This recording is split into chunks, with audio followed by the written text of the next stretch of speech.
don't mind me. You all know I'm always doing something with it. Don't matter. Um, I hope all is well. Happy Friday's Eve.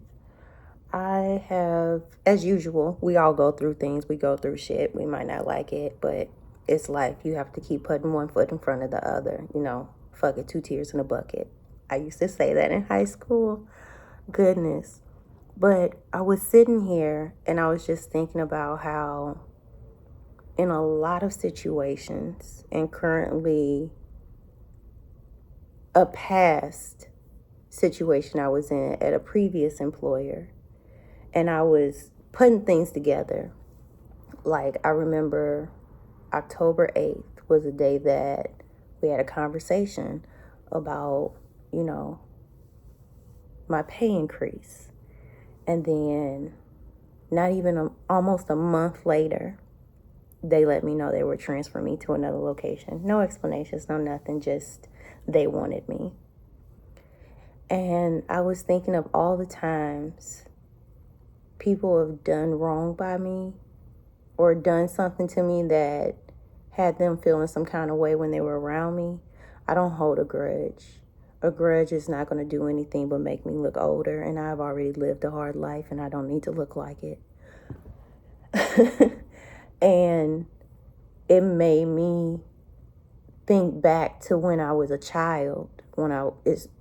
Molestation for me started when I was 4 with my father's sister.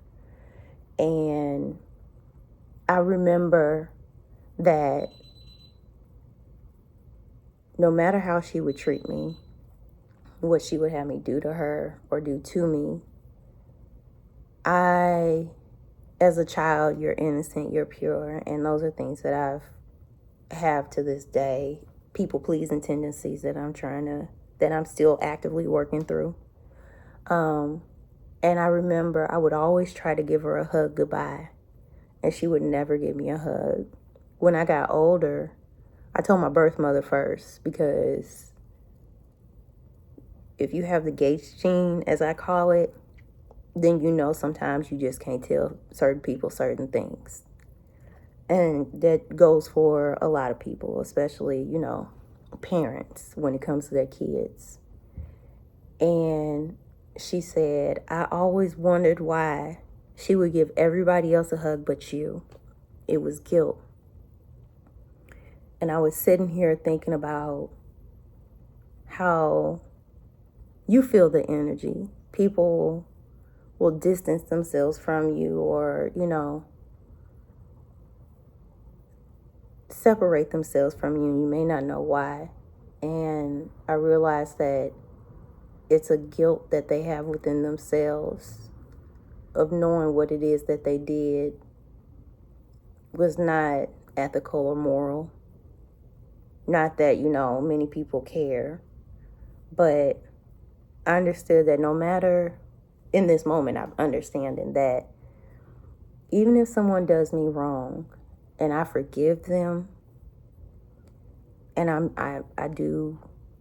nice to people no matter what, because like myself, you just never know what challenges somebody's going through. I have an extensive background when it comes to just learning about the trials and tribulations people go through in their workplaces, and how they put one foot in front of the other no matter what. And it made me realize that on top of me needing to continue to stop giving a fuck, I'm still people pleasing in a way, because I'm wanting them to know that I am over it and I forgive them. Not that people care about forgiveness much, and certain individuals will die alone how they live now. But we're always growing. We're always healing. I can't tell you how many times I've talked openly about this, but I can say that it has been to a few people. This is probably the largest, even if only one person views. But that's only because I remember the first time I tried to tell someone, and I was young. I was maybe middle school or high school, and they made fun of me.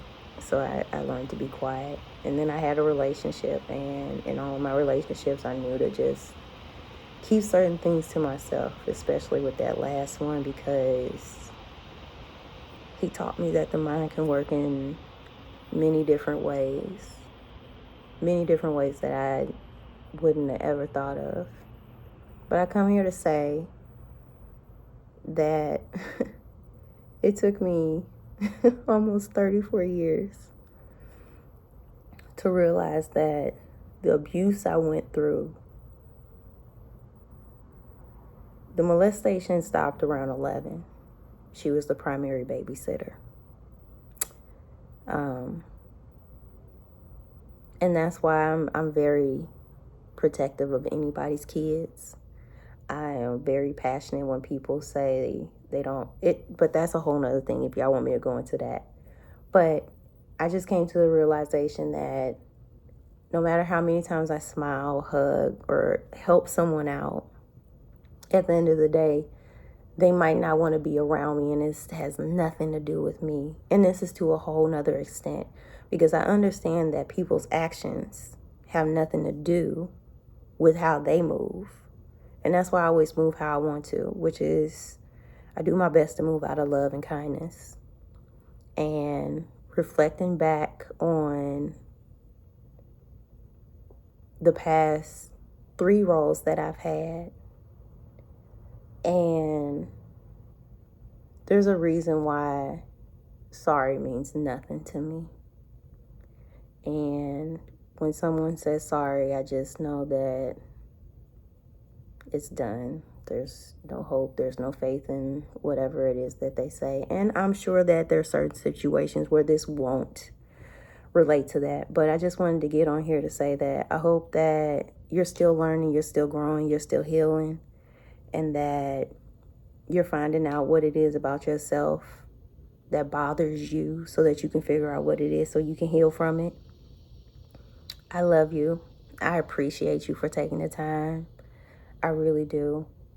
You and me are one of the same, and whatever you see in me is a reflection of what is inside of you.